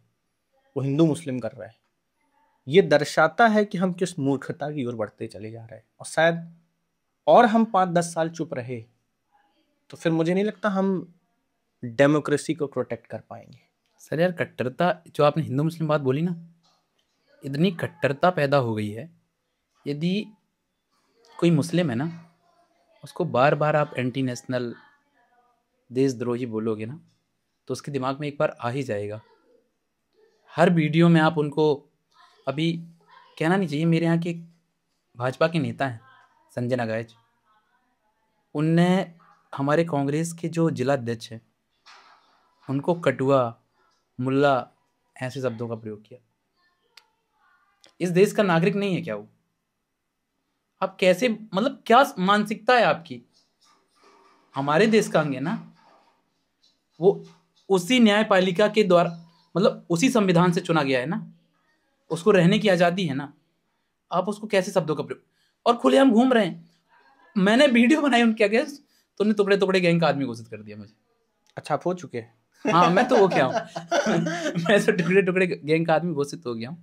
तो ये बहुत शर्म की बात है सर। और उन इतनी ताकत है उनके अंदर ना, यदि मैं उनके अगेंस्ट एक और वीडियो बनाऊंगा तो जेल चला जाऊंगा, उनका कुछ नहीं होगा। उस पोस्ट को डिलीट नहीं किया उन्होंने। ये है मानसिकता। भाई तुम मुसलमान हो, आपका देशद्रोही होना निश्चित है। साहब हम 20 करोड़ अपने भाइयों को, कुछ 20 करोड़ से ज़्यादा है, कैसे उनको नज़रअंदाज कर सकते हैं? आज अगर सर, मेरा बहुत ही इनके प्रति सम्मान है, एसटी और एससी कम्युनिटी के बाद अगर जो सबसे ज़्यादा देश में संसाधनों के कारण पिछड़ा हुआ है वो मुस्लिम वर्ग है। अरे मीम बनाते हैं पंचर वाला, अंडे वाला। शर्म आनी चाहिए कि तुम बताओ, तुम्हारे इस देश में एक कौम जो है सिर्फ पंचर और अंडे बेच रही है। ये शर्म की बात नहीं है, ये मीम की बात है। बिल्कुल सर है। और सर आज अगर हम ऐसे ही धर्म के नाम पे लड़ते रहे तो मैं कह रहा हूँ ना सर, बहुत कठिन हो जाएगा उस डेमोक्रेसी को प्रोटेक्ट करना। अरे देखो, आज धर्म के नाम पे लड़ रहे हैं, कल जातियों के नाम पे जातियों के नाम। अब जातियों के अंदर मैं बता देता हूँ आपको एक चीज और बता देता हूँ, जातियों के अंदर भी लड़ेंगे। जैसे मैं ब्राह्मण हूँ तो ये कहेंगे कौन सा ब्राह्मण, फिर इसके लिए लड़ेंगे। ये ऊपर वाला ब्राह्मण है, ये नीचे वाला ब्राह्मण है, ये नीचे वाला एसटी है, ऊपर वाला एसटी है। देखना, प्रोपोगेंडे कभी खत्म नहीं होंगे जब तक इस देश का युवा नहीं जागेगा ना, ये प्रोपोगेंडा चलता रहेगा। चलिए साहब, कम से कम ये है तो चलिए आप में भी लड़ाई हो रही है। हमें तो अछूत बोल के ही नकार दिया गया कि चलो ये तो अनटचेबल सी हैं, अछूत ही हैं तो चलो ठीक ही है, पर आप में भी लड़ाई चलती है। नहीं भैया, वोट कहाँ से आएगा? वोट यहीं से तो आएगा। हाँ, कुछ और तो है नहीं कि कोई कुछ और तो है नहीं। विजन प्रोजेक्ट करो, पॉलिसीज भाई डेवलपमेंट के नाम पे वोट लो तो चलेगा, जातियों के नाम पे मिल रहा है। विकास क्यों करेंगे बताओ ना? जब जातियों के नाम पे वोट लोगे, जातियों के नाम पे वोट लोगे तो विकास करने की जरूरत कहाँ है बताओ? मुझे सर सबसे बढ़िया यूएस का चुनाव लगता है। अभी वहाँ चुनाव होने वाला है तो वहाँ पे 2 कैंडिडेट आएंगे, नेशनल टेलीविजन में डिबेट करेंगे, जनता को जो अच्छा लगेगा उसे चुनेगी। कोई बाहर रैली नहीं, कोई बाहर प्रोपेगेंडा नहीं, कोई बाहुबल नहीं दिखाना। कैंडिडेट अपना जो एक पंपलेट्स में लिखते हैं हम इन पॉइंट पे काम करेंगे, उन पॉइंट्स पे बंटवा दी जाती और हर एक न्यूज़ चैनल जो कि बड़े न्यूज़ चैनल उनमें डिबेट ऑर्गेनाइज कराई जाती, जनता उनको आगे चुन लेती। क्या ये सहज और सरल चुनावी व्यवस्था हम नहीं अपना सकते? बिल्कुल, हम ये मल्टी पार्टी सिस्टम में करें भाई। हम कहते हैं चलिए हम वहां से ना चुन, मतलब एक परसेप्शन तो क्रिएट हो जाता ना कि हम जिस पॉलिटिशियन को चुनना चाहते हैं उसका नॉलेज कितना बेहतर है या इंटेलेक्ट लेवल कितना अच्छा है। द रीजन बिहाइंड इज कि हम कभी अपने पॉलिटिशियन का ज्ञान नहीं चेक करते। साहब मैं तो देखता हूँ कि कोई पॉलिटिशियन डिफेंडर्स है तो लोग उसको अपने आप नेता मान लेते हैं, भैया जी मान लेते हैं। मतलब साहब हैदर में भौकाल को लेकर इतना सम्मान हो गया, इतना सम्मान हो गया है कि हम ईमानदार को एकदम नकार ही दिए कि चला गिरा हुआ व्यक्ति है। मतलब मटेरियलिस्टिक हम इतना मतलब जुड़ चुके हैं चीजों से। सर यदि ऐसे चुनाव होने लगे यूएस जैसे, तो फिर ये पैसा किसको देंगे? जातियों के नाम पे लड़ाएंगे किसको? आप देखिए कि आप बस बोल दीजिए, मैं किसी की बात नहीं कर रहा, आप जाके बोल दीजिएगा चुनाव के समय कि मेरे पास 20 वोटर हैं भैया, आप ही की शायद गिरेंगे, 1 लाख चाहिए, भैया जी तुरंत ला के देंगे। चुनाव जीतने के बाद कह दीजिएगा भैया मेरे को ये समस्या है, 5 रुपए दे दीजिए, तो भैया जी 5 रुपए नहीं देंगे। उसकी वजह है ना सर कि जब उसने सत्ता पाने के लिए जो इन्वेस्टमेंट कर रखा है उससे वो 5 साल फायदा कमाएगा ना। बिल्कुल, काहे आपके लिए साहब करेगा? मतलब ये सच है, सरकार में भ्रष्टाचार नहीं है, सरकारें बनाई ही भ्रष्टाचार करने के लिए जाती। अब यही चीज अगर हम या हमारे साथ कोई युवा कहता है तो हो सकता है वो खालिस्तानी हो जाएगा, वही से मत एंटी नेशनल हो जाएगा, पाकिस्तान से संबंध हो जाएगा और टुकड़े टुकड़े गैंग अच्छा आप बन चुके हो तो टुकड़े टुकड़े गैंग हो जाएगा, जेल में चला जाएगा। जमानत नहीं होती भैया। एग्जाम्पल है ना उमर खालिद के साथ कुणाल बहुत दुख लगता है। कुणाल कामरा जी ने कहा ही उसमें भाई, वो तो उसके लिए कैंपेन भी चलाए थे, बट नहीं सुनना मतलब नहीं सुनना।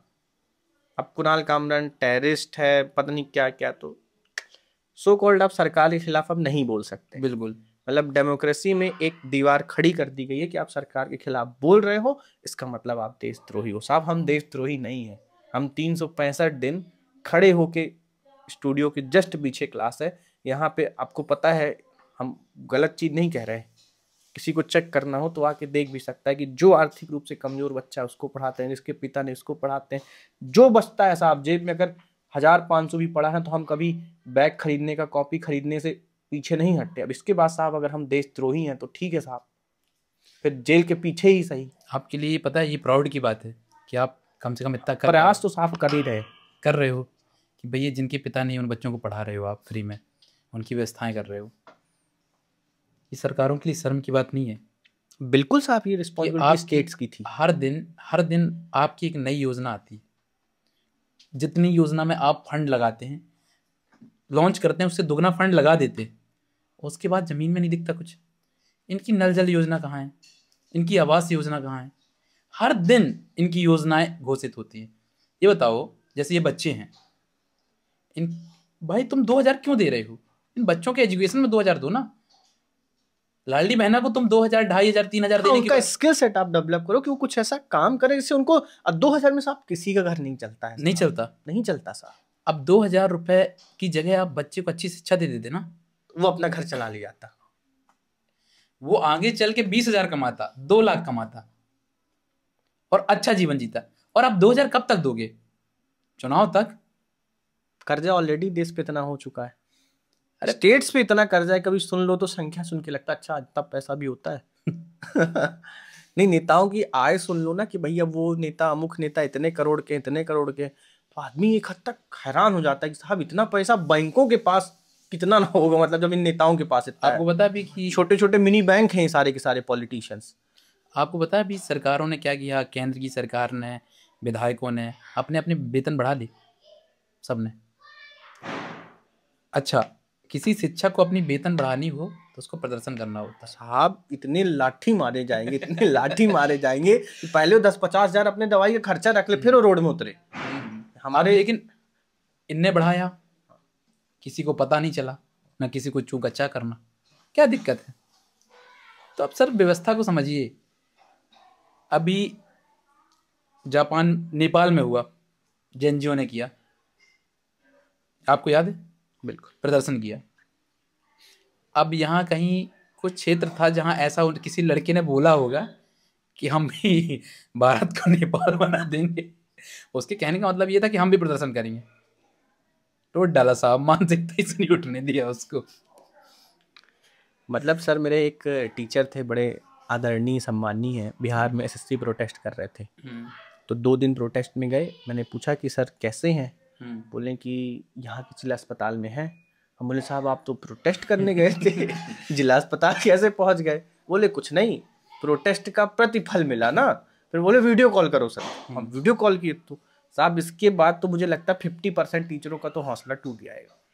और सर इसमें बहुत बड़ी गलती शिक्षकों की भी है कि उन्होंने बच्चों के अंदर प्रश्न पूछने का हौसला नहीं दिया, हिम्मत नहीं दी युवाओं के अंदर। क्योंकि बहुत बड़ा शिक्षकों का भी वर्ग ऐसा है जो सिर्फ और सिर्फ अपने कोचिंग क्लासेस में, स्कूलों में घंटे गिनना है, आखिरी में पेमेंट गिनना है। कोचिंग क्लासेस में कितने बच्चे आते हैं और पेमेंट गिनना, 1 घंटे में वही मार्क्स बेस्ड एजुकेशन 2-4 सवाल बता के उसको रफू चक्कर कर देना है। आजकल स्कूलों की तो साहब ये हालत है कि बच्चों को डराया जाता है उनके प्रोजेक्ट के नाम पे कि अच्छा अमुक टीचर के यहाँ जाओगे तो प्रोजेक्ट के नंबर कट जाएंगे। मतलब जो टीचर, मैं सबकी बात नहीं कर रहा हूँ, मैं कुछ एक्सेप्शन होंगे जो ये काम नहीं करते, बाहुल्य ये काम कर रहा है कि जो लोग कोएड स्कूलों में पढ़ा रहे हो बच्चों को डराते कि अच्छा मेरे यहाँ नहीं आओगे तो प्रोजेक्ट का मार्क्स नहीं मिलेगा।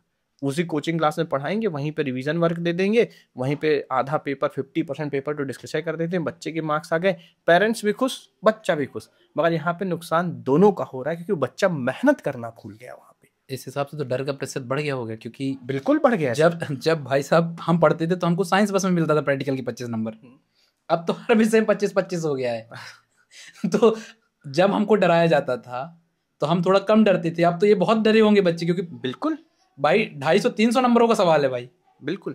और सर दूसरी चीज़ पता क्या है सर, इससे बच्चे भी मेहनत करना भूल जाते हैं, मेहनत से बड़ा दूर हट जाते हैं, फिर उनको बड़ी प्रॉब्लम जाती है। जब वो थोड़ा बड़े होते हैं, जब उनको चीज़ें समझ में आती तब उनको पता चलता है कि मेरे साथ कितना बड़ा एक लेवल का स्कैम किया गया।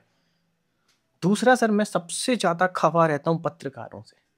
साहब उन्होंने तो अपना धर्म ही भुला दिया है, इस लेवल की चाटुकारिता की है, इस लेवल की चाटुकारिता की कि इतिहास लिखा जाएगा तो चाटुकारिता शब्द 2014 के बाद से हाईलाइट करके लिखा जाएगा कि इस कालखंड में बहुत ज्यादा था। देखो ऐसा है कि स्ट्रीम मीडिया की बात मैं इसलिए नहीं करूंगा, हमारे यहाँ खबर ये है बिल्ली का गू, समझ रहे हैं ना, लीपने के काम आ रहे हैं ना किसी काम आ रहे हैं, ये बिल्ली का गू। ये बता, इनने अपना ईमान, धर्म सब कुछ बेच दिया, सब कुछ। इनके पास टीआरपी और फंडिंग दोनों आ रही है, तो इनका बढ़िया चल रहा है। और जो सबसे नीचे स्तर का पत्रकार है वो 500 में बिक जाता है, और जो बीच का पत्रकार है, इन दोनों के बीच का, आप समझ लीजिए मैं ना नीचे ना ऊपर, ये पत्रकार क्या करते हैं कि किस जाति का है पत्रकार। सबसे पहले आप ये देखिए, अपनी जाति के लोगों को प्रसन्न करने के लिए दूसरी जाति के लोगों को भर के गाली देते हैं, जी भर के। अच्छा व्यूज आता है, टीआरपी आती है, उससे पैसा आता है। तो पत्रकारिता का स्तर, चौथा स्तंभ, इनने ऐसा तोड़ा है कि इसको बनाने में 50 साल लग जाएंगे। पहले ये बताइए आपका सबसे फेवरेट पॉडकास्टर कौन, जिससे आप इंस्पायर होते हैं? मेरा फेवरेट पॉडकास्टर संदेश। मी टू, अनफिल्टर्ड विद संदेश। भाई हम तो प्रार्थना करते हैं भैया प्लीज उन्हें सब्सक्राइब कर लो, देख लो। मतलब उस बंदे को आप देख के जागरूक हो जाओगे, आप जिंदा हो जाओगे। मतलब क्या वे है बंदे का, अपना एक अलग हो रहा है। Is like a tiger for me. देखो यार, किसी के जैसे बना नहीं जा सकता दोबारा, संदेश एक ही बने। ये बात बहुत तो अच्छी, मेरी बहुत इच्छा थी कि मैं संदेश जैसा काम करूं, लेकिन बन नहीं सकते ना संदेश, अपनी एक इंडिविजुअल पहचान बनाने। बिल्कुल बिल्कुल बिल्कुल, मगर सीखा जा सकता है। मैं तो बहुत इंस्पायर होता हूँ। मतलब जब मैंने शुरू में मतलब स्टार्ट किया था तो मैं शमदीश भैया, दूसरा मंकी मैजिक वाले, तीसरा राज सहानी और एक थिंक बुक करके बंदा था वो, और रणबीर आलाबाद। एक हद तक मुझे बहुत ठीक लगते थे। हाँ, हालांकि वो एक कॉमेडी शो के चक्कर में बहुत ज्यादा ट्रोल हो गए, अमर्यादित था उन्होंने जो कृत किया। मगर सर आजकल एक बहुत अच्छा पॉडकास्ट चलता है, मेरा जो फेवरेट है, कुणाल कामरा वाला। मैं तो बहुत सारी चीजें सीखता हूँ, मतलब उनके जो टॉपिक्स होते हैं बहुत इंटरेस्टिंग होते हैं। Science versus non friction, superstition, मतलब वो टॉपिक ऐसे होते हैं जो कंट्रोवर्शियल है अपने आप में। मतलब सीधी बात है, साइंस की बात करेंगे तो प्रेजेंट गवर्नमेंट रोल हो जाएंगी। मतलब चीजें हैं वाकई में, सुपरस्टिशन, अंधविश्वास अपने यहाँ बढ़ता जा रहा है समय के साथ में, जो कि दुखद है, नहीं बढ़ना चाहिए भाई। फिर क्या मतलब इतना साइंस का, इतना ग्रो करने का। अब आप ये नहीं कह सकते ना कि मनुष्य में भेदभाव है, कि अब तो साइंस आ गई ना, सबका रक्त लाल है साहब, सबके 2 किडनी है, सबके लंग्स है, सबका लीवर वैसा ही है, कैसे आप उसको विभाजित कर सकते? बिल्कुल। इसके बाद फिर आप अंधविश्वास विकसित कर रहे हो, तो फिर कहीं ना कहीं उन स्थलों पे जाने वालों की भी मूर्खता है और विकसित करने वालों की। बिल्कुल सर कई बार ऐसा होता है, हम दोनों लोग पॉलिटिशियंस का पॉडकास्ट कंडक्ट करते हैं, तो कई बार ऐसा दबाव मेरे ऊपर भी रहता है, आपके ऊपर स्वाभाविक रहता होगा, तो कभी आपने अपनी डिग्निटी सेक्रीफाइस की? तो यार कोई हमको खाने को तो दे नहीं रहा। तो जैसे कुछ आपने डिग्निटी सेक्रीफाइस की बात की, तो कुछ पॉलिटिशियंस आते हैं जो सत्ता में पद है, जैसे बीजेपी का ये हो गया, कांग्रेस का ये हो गया, एमएलए सांसद नहीं है, तो कुछ लोग चाहते हैं अपनी बात रखना चाहते हैं। हमारे पास प्रोडक्शन इतना फ्री नहीं है, हमारे पास इतना पैसा नहीं है कि हम तुम्हारा फ्री में पॉडकास्ट कर ले। तो हम उनको इतना बड़ा अमाउंट बताते हैं कि जिससे वो ना करते हैं। लेकिन कुछ लोग चुल है, अमीर बाप की औलादे हैं, तो हम उनसे पैसा ले लेते हैं। लेकिन क्वेश्चन भी वो भेज देते हैं, लेकिन ऑन स्पॉट पॉडकास्ट चल रहा है, मैं क्वेश्चन चेंज कर दूँ, वो तो सर हो जाते, बात करते करते आप कुछ भी पूछ सकते हैं। तो यहाँ मैं मानता हूँ कि भाई अपनी जब पैसों की मतलब ज़रूरत की बात आती है, सेटअप की बात आती है, हाँ तब कुछ मामलों पे मैं सेक्रीफाइस करता हूँ। लेकिन जो जनप्रतिनिधि हैं उनके मामलों में मैंने कभी सेक्रीफाइस नहीं किया। जिसकी जिम्मेदारी है उनके मामलों पर मैंने कभी सेक्रीफाइस नहीं किया, ये मैं कह सकता हूँ। हाँ सर, जैसे ब्रांड्स हैं, जो सेलिब्रिटीज हैं, किसी का कोई बिजनेसमैन है, तो वो थोड़ा बहुत एक हद तक कि भाई उसका अटैक करना है, कुछ करना है, तो इसी तरीके से डिजिटल मीडिया चल भी रहा है। अच्छा, सरवाइव कैसे करेंगे आप ये बताओ? बिल्कुल नहीं कर पाएंगे साहब, हमारे पिताजी का नाम अंबानी अडानी दोनों नहीं है। मेरे दिग्विजय सिंह के पॉडकास्ट में 50,000 रुपये खर्च हुए, 50,000 रुपये खर्च हुए, 12,000 का एक कैमरा था रेंटल घंटे का। अब मैं कहाँ से लेके आऊँ बताओ? मेरे पिताजी की पेंशन ही 66,000 रुपये है। मैं एक दिन में यदि 50,000 खर्च कर दूंगा तो मेरे परिवार तो भूखा मर जाएगा।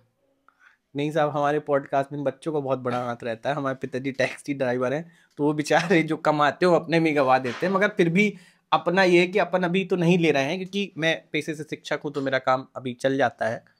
मगर आप बिल्कुल सही कह रहे हैं कि सर सर्वाइवल नहीं हो पाएगा। अब मेरे देखो एक चीज़ है, सबसे बड़ा हाथ मेरे ऊपर जो रहा है मेरे गुरु का रहा है। अब गुरु मान लें, दोस्त मान लें, टीचर मान लें, आकाश टेटवाल है। जब मैंने पॉडकास्टिंग शुरू किया, मतलब वीडियो बनाना शुरू किया, मेरे पास कुछ नहीं था, कोई इक्विपमेंट्स नहीं था। अपन ने कैमरा खरीद लिया सिंगल, जो आज भी आपके सामने लगा हुआ है, वही कैमरा था मेरे पास। ना ऑडियो के लिए, ना प्रीमियर, ना कुछ। मेरे को हर चीज़, एक छोटी से छोटा इक्विपमेंट्स यदि किसी ने दिया तो आकाश टेटवाल ने दिया। साहब उनको बहुत बहुत नमन, बहुत बहुत धन्यवाद। मैं आज ये कहता हूँ आपके पॉडकास्ट में कि मैं दुनिया के हर व्यक्ति की बात काट सकता हूँ, मात्र एक व्यक्ति की नहीं काट सकता, क्योंकि इस प्लेटफॉर्म में मैं हूँ ही उन्हीं की वजह से। नहीं तो मेरा भविष्य कहीं और होता।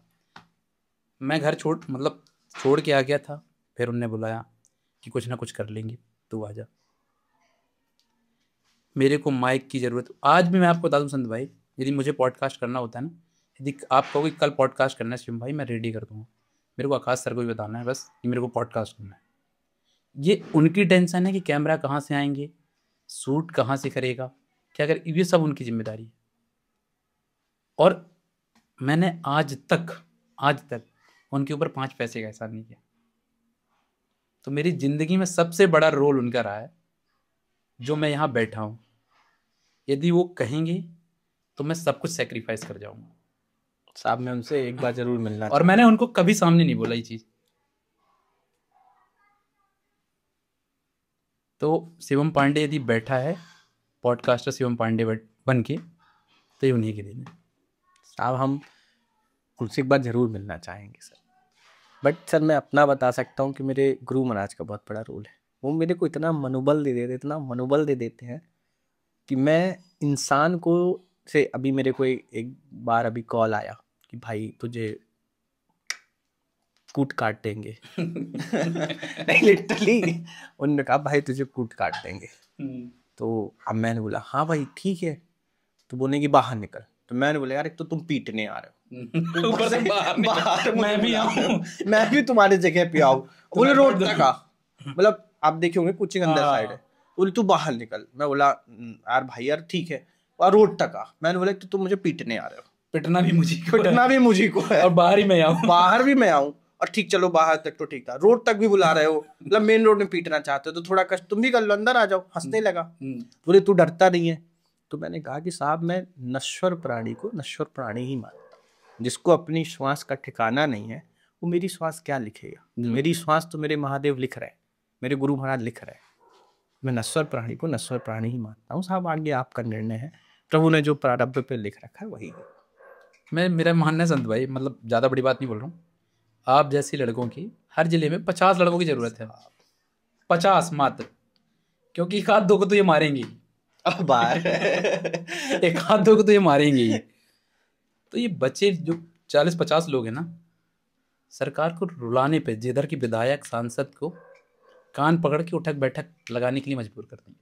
साहब हम लोग कोई ऐसे बेईमान और ऐसे वो तो है नहीं साहब। हम तो आपसे तभी तो दबोगे नहीं भाई साहब। तब से आपकी जिम्मेदारी का हिसाब ही तो मांग रहे हैं साहब। हम क्या गलत कर रहे हैं? हो सकता है कई बार छोटे मुंह बड़ी बात हो जाती होगी, मगर साहब हमने उतना किया भी है ना। हमने 10 साल आके सेवा की है, आज भी सेवा कर रहे हैं। तब जाके जब ये हुआ यार अब नहीं हो पा रहा है अपने से, तो हमने ये देखा कि जिम्मेदारियां किनके पास है। जिनके पास जिम्मेदारियां थी उनसे अगर सवाल जवाब करें तो साहब हम क्या गलत कर रहे हैं? बिल्कुल क्या गलत कर रहे हैं साहब? इसके बाद साहब जान चली जाए ना रहे किस बात का गम साहब? मर के जब हमारी अस्थियां, हिंदू हैं तो अस्थियां जब गंगा में प्रवाहित की जाएंगी तो सुकून से चली जाएंगी ना। नहीं तकलीफ होगी कि यार जिस लिए प्रभु ने जन्म दिया था उसमें भी कर्तव्य में भी 1 इंच सेक्रीफाइस किया, 1 इंच भी नीचे हटे, सुकून रहेगा साहब। मरेंगे सुकून से कि यार देश के प्रति जो कर सकते थे वो किया। अगर अपने कमरे में शहीद आजम भगत सिंह की फोटो लगाई थी तो बनने का प्रयास किया। अगर बाबा साहब को माना था तो सीखा, बनने का प्रयास किया। अगर महात्मा गांधी को सुना था तो सच में अपनी बात अहिंसा से ही रखी, किसी से तू तड़ाक करके बात नहीं की, किसी से ये कोशिश नहीं की कि उसे हम दबा ले जाए। हमने समान मानव अधिकार की बात की, हमने ह्यूमन वैल्यूज की बात की। साहब क्या गलत? कोई गलत नहीं किया, कोई गलत नहीं किया साहब। कोई गम नहीं होगा, सदैव हंसते रहें, हंसते रहेंगे, ऐसे ही कड़ियाई धीरे धीरे। साहब आपने एसटी को लेके इतना कुछ उनके हक की बात रखी है, आपने इतना अध्ययन किया है, आप सदैव उनकी आवाज उठाते हैं।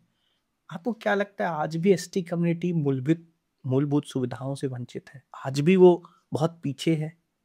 वो ये बात बिल्कुल गलत है कि मैंने बहुत अध्ययन कर रखा है, लेकिन मैंने जितना भी समझा है ना, आज यदि सबसे ज़्यादा शोषित है वो एसटी।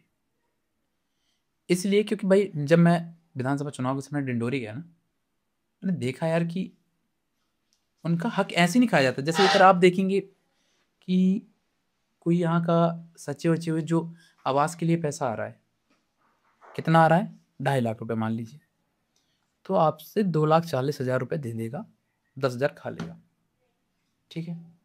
लेकिन डिंडोरी में ऐसा था कि उनका 2,40 खा लिया, 10,000 दे रहे हैं और उसमें वो खुश हैं।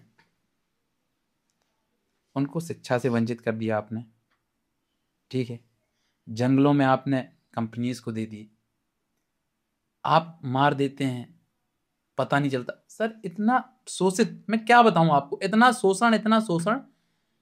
मैंने कई नेता जितने भी एसटी के नेता मिले, मैंने सबसे कहा कि आप लोग 47 आपके लिए आरक्षित सीटें हैं। वो लोग मानते हैं कि 80 सीटों में हमारा प्रभाव है। 22 मध्य प्रदेश में सबसे ज्यादा आबादी आपकी है, और सबसे ज्यादा दबे आप लोग। कमी तो है ना सर सिस्टम में, आप में। काम क्यों नहीं करना चाहते आप लोग अपने?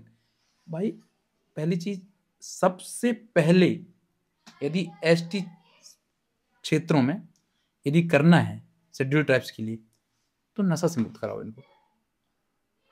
इनका युवा नशा में डूबा हुआ है, नॉलेज रत्ती भर का नहीं है। अब कुछ लोग बुरा मानेंगे, नॉलेज रत्ती भर का नहीं है साहब, नहीं है, मैं भी गवाह।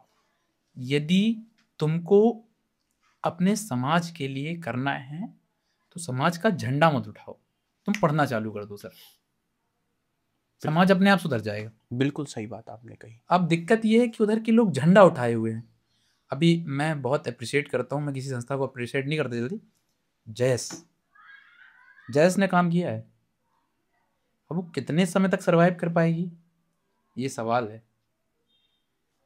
जयस ही है जो शिक्षा के लिए काम कर रही है।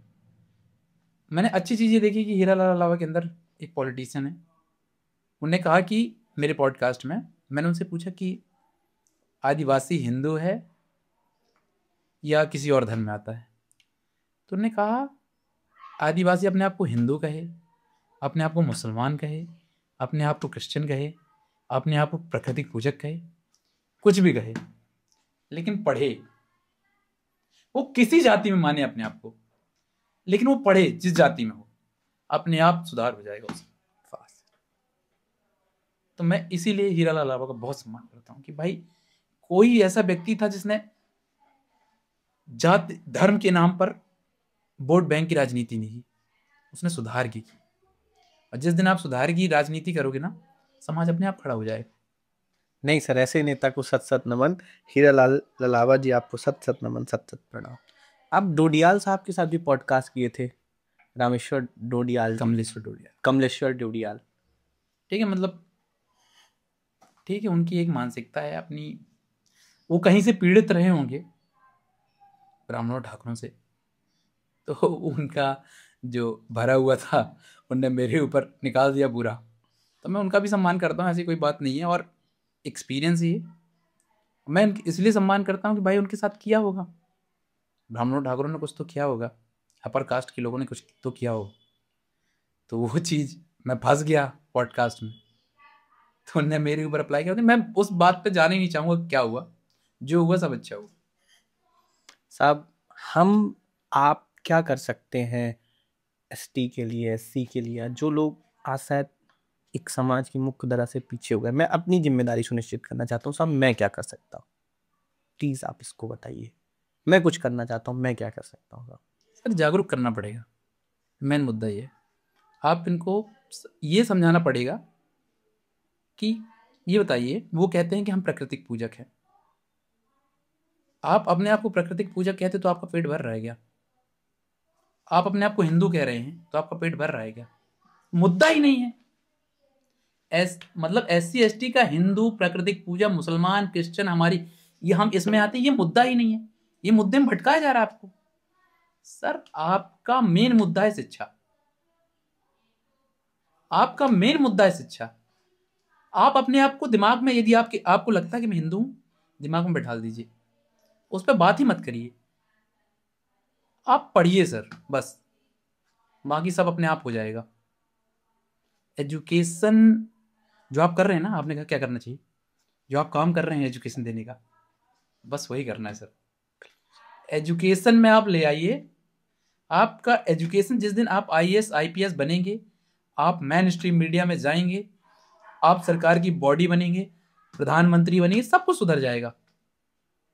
साहब प्रभु ने जब तक सांस दी तो काम चलता रहेगा साहब। युवाओं के लिए कोई संदेश? युवाओं का सेम वही चीज है कि युवा जो है ना, नशा छोड़ो, शिक्षा को पकड़ा। शिक्षा को पकड़ो, नशा छोड़ो। फोन में घुसा हुआ युवा, फोन के बाहर बहुत बड़ी दुनिया है, बहुत बड़ी साहब, कायनात बसती है। अब क्या है, कुछ लोग बहुत बेकार स्टेटमेंट तो कह सकते हैं लोग, RSS भाजपा के बाहर भी एक बहुत बड़ी दुनिया है। बिल्कुल साहब, कांग्रेस के बाहर भी एक बड़ी दुनिया है साहब, दोनों पार्टियों से इतर जनता है साहब। क्योंकि भाई आप हर चीज, कांग्रेस और भाजपा थोड़ी सब कुछ, बिल्कुल जनता भी तो है। बिल्कुल। यदि मैं बीजेपी की बुराई कर दूंगा तो बोल देंगे कि भाई ये तो कांग्रेस ही है। क्या मैं जनता नहीं हो सकते क्या?